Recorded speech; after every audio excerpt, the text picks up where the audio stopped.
Бүсчилсэн хөгжил төрийн албаны манлайлал баруун бүсийн зөвлөгөөн Ховд аймагт болж өнгөрлөө. Төрийн албаагчид нөхцөл байдлаа нээлттэй хэлэлцэж, шинтгэлд саналаа тусгах зорилготой бүсийн зөвлөгөөний үеэр хэд хэдэн давхарцсан санал гараад байгаа юм.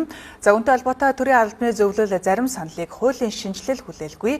Засгийн газар ёс зүй дэгийн байнгын хороотой хамтран шийдэхээр тогтжээ.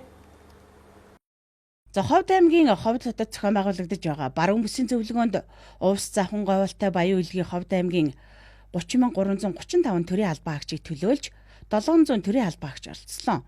Бүсийн хэмжээнд төрийн албаны хууль, хөдөлмөрийн хууль, төрийн албаагчийн ёс зүйн хууль хэрэгжилтийг нээлттэй ярилцаж сан солилцсон юм.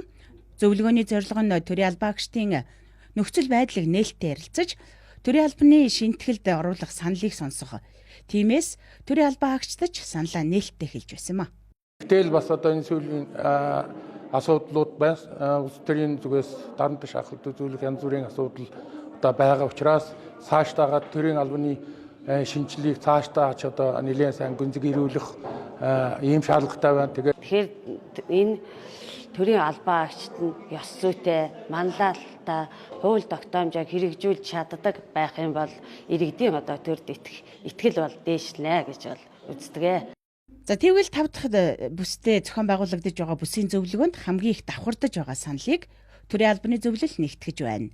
Дээрх саналуудын заримыг нь хуулийн шинжилэл хүлээхгүйгээр шийдэхээр засгийн газрын хэрэглэх газар төрийн албаны зөвлөлийн ажлын хэсэг гаргаж ажиллаж эхэлжээ.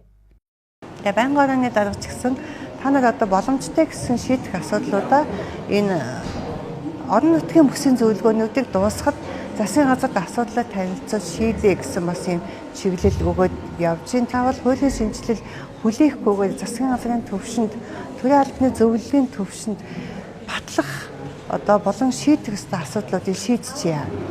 Алсын хараа 2005 Монгол Улсын урт хугацааны хөгжлийн бодлогын зорилтод чадварлаг ёс зүйтэй төрийн албыг бүрдүүлнэ гэж тусгасан. Энэ хүрээнд төрийн албаагчийн ёс зүйн хууль батлагдаж, дагаж мөрдөж байна. Энэ хууль төрийн албаны шинтгэлийн салшгүй хэсэг тул төрийн байгууллагуудын дэргэд 2000 гаруй ёс зүйн дэд хороо байгуулагдсан 3 чиглэлээр ажиллаж эхэлжээ. Тухайн өөрийн байгууллага болон салбар байгууллагын хэмжээнд ёс зүйн зөрчлөөс орчин сэргийлэх соён гээгээрүүл сургалт нөлөөллийн ажлыг хамгийн гол нь хийх ёстой. За хоёрдугаарт өөрт харьяаллын дагуу ирсэн гомдол мэдээллийг хянан шийдвэрлэж дүгнэлтийг гаргана. За гарсан дүгнэлтээ томилго өрхийн албан тушаалтанд өргүүлэх. Төрийн албаны зөвлөл Монгол Улсын ёс зүйн хороо, засгийн газрын хэрэглэх газар, улсын хурлын ёс зүйн дэгийн байнгын хороо хамтран зохион байгуулж байгаа. Бүсчилсэн хөгжил төрийн албаны манлайлал зөвлөгөөн эх өдрүүдэд Хангайн бүс болон Улаанбаатар хотод зохион байгуулагдах юм а. Бүсийн зөвлөгөөний дараа төрийн албаагчдын ажиллах нөхцөл байдлыг сайжруулж шинэтгэлд оруулах саналыг нэгтгэснээр хуулийн төсөлд тусгах ажил шат дараатай хийгдэнэ.